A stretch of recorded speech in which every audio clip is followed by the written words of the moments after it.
that I thank you for your effort these 2 days, helping with the fire victims and also helping the flood victims before. In the future, we should keep like that, yeah, whenever we can. And if our financial status allow, we will help them also financially, but at least physically, spiritually, right? Always in sympathy with the people who are in need.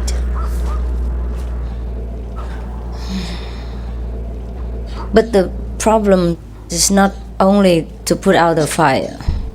You know, there are so many problems.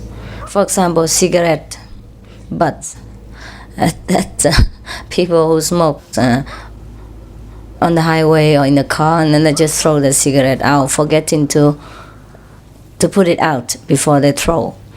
So in Hong Kong also, many forests, many mountains, trees have been burned because of cigarette butts.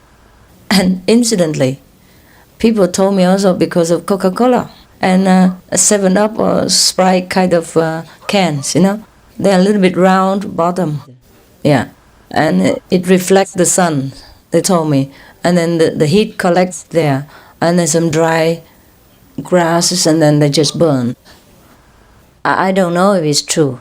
People in Hong Kong told me like that. So we can hardly win. And then now they say they blame it on the homeless, the wandering people who warmed themselves and started the fire.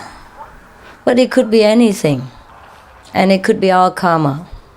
But also there are many things we can prevent, like the house. Yeah, most of the houses in California are made with wood. It's good for earthquake, but it's not good for fire. So what can we do? And if you want a more solid material, it's more expensive. You can't afford it, or it's too heavy. You have to have a special order and things like that. So you can never win. And if all the homeless people are rounded up in one place and given shelters and food, but the cigarettes are still there, and maybe Coca-Cola or Sprite or any cans, any kind of cans, yeah, that shine and collect the sun with their round shape, yeah, that could cause fire also. And sometimes the wood, they themselves are the cause of fire. They massage each other, rub each other for a long time, and then that I heard that also causes fire. Is it correct or not? Yes. Am I not scientific enough?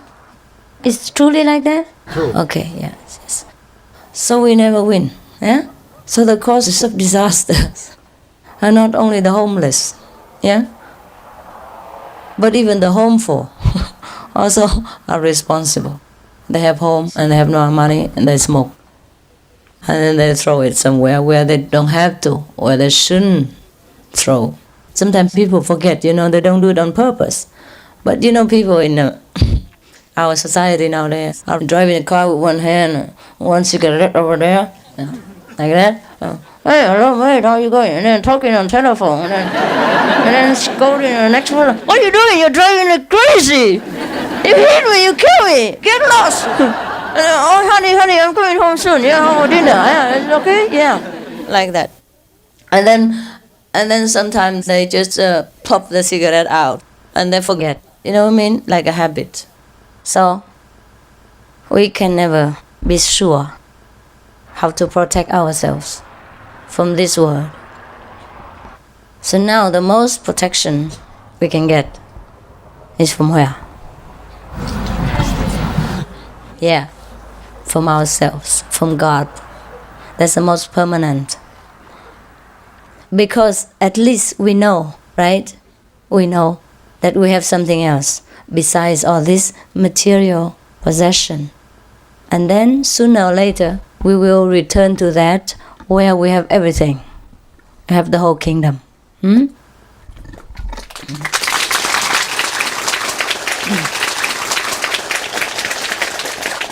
So even, at least, if we encounter any misfortune, we are secured, right? We don't go berserk. We don't go into shock or mental problem or things like that. So at least, even that, the society has less burden from people like you. Understand? Yes. You're capable mentally to stand up and grow again. But I'm glad to inform you that I think none of our disciples who live in that area had any problem. I mean, no house burned, right? Or was there any? No. Okay. Because many of our people live in that area, huh? Santa Ana and all that. So it's good for you, huh? So you have to help those who are in need. Otherwise, it would be you that we have to bring food, toys, and blankets to your house. So we spare that, then we give it to others, yeah? Now, if we have a very simple life, it's easier to help people and to help ourselves. Yes. And also we have security from our spiritual practice, so we never fear, right? Yes, very seldom we fear. I fear sometimes. When I go into that tube for medical exam, it looks like a tunnel, like a coffin. Like the tunnel before you go back to this world, you know? Like the tunnel that separates this world and the other world. The life and death tunnel. Oh, it looks like that. A long tube like that, and it's very, very low, and when you look, it's right in front of your nose. You feel closed in. But then I made it. Yeah, after the third time, I said, let's say I'm going to lie here. And it was done. It's okay to have fear, you know what I mean? Because it's a habit. And sometimes you collect the fear feeling from the atmosphere also. It's not necessarily yourself. Yeah? Sometimes because we are practicing and we become more sensitive, so we collect it from other people to share with them the difficulty, the fear, or the feeling of that place or that moment. But that's what we are there for. But nevertheless, our fear are not the real fear, right? And we can conquer it. That's the difference. Yes. And we know how to do it. We know how to conquer it. It's not that the fear will disappear completely. Because we still have other brothers and sisters who are not yet fearless. And we are also sometimes influenced by them, not by choice, yes, but because we are made like that, so that we help in cleaning the planet. You understand? Every Kuan Yin practitioner shares the responsibility of cleaning the planet in some degree or another. Therefore, when you're sitting here meditating together in a group, it's not that you do it for yourselves or your 5-generation liberation or for America or for your family alone. It's for the whole planet. And the more people do that, the better. Unfortunately, not everyone realizes that. And their level is only up to thinking of the immediate benefits. Therefore, sometimes it's difficult for them to join us in this noble task force. Yes. Like vegan. It's too difficult. What? No sexual misconduct? And how about my third girlfriend? For example like that. I even can't smoke cigarette. Oh my God. And then what to do with the forest? They grow too fast.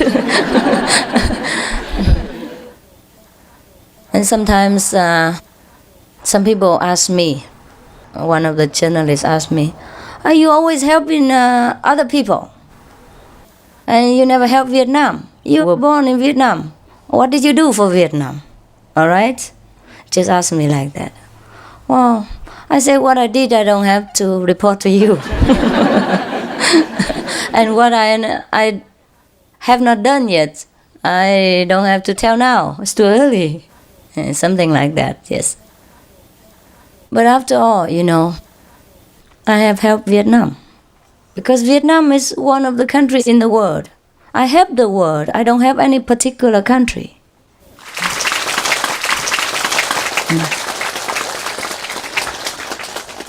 And there are many kinds of help. Directly, indirectly, long term, short term. Yeah, we have to see it with the wisdom eye. Yeah, whatever we give out is never lost. It will return in a circle. And because I was born in Vietnam, that gives the Vietnamese people affinity with the spiritual path. So whatever I do, automatically will affect Vietnam also, you know? But it doesn't work in overnight. The karma is thousands, millions years old. And one Buddha, even 100 Buddhas can't do much if the people are not awakened themselves, right? Yes. We can only help in smoothing it out, uplifting it for a while, until they slowly get ready for the next Buddha to come. And then they're okay. Yeah. And the helping is not material only. Yes. People tend to concentrate on material. So just keep asking me, you give millions to the Philippines, and now you donate 1 million for America. For Vietnam, you don't do nothing. I said, I did. I don't want to report, but then she pressed, and so I said, okay, we have done something.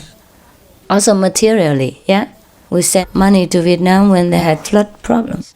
But we don't want to always do that. We don't want Vietnam to always have floods. Besides, it's not easy to send money in Vietnam. You know, huh? Yeah. We risk our lives even. Our disciples, when there, nearly risk their lives just to help people. And even sometimes the money didn't go to the people's hands. We risk all that and we got a lot of trouble for nothing sometimes. So it's not that we don't care, It's hard to care sometimes.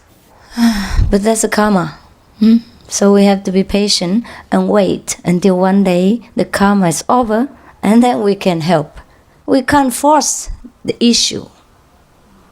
We can't step over the lords of karma's head and then do what we want,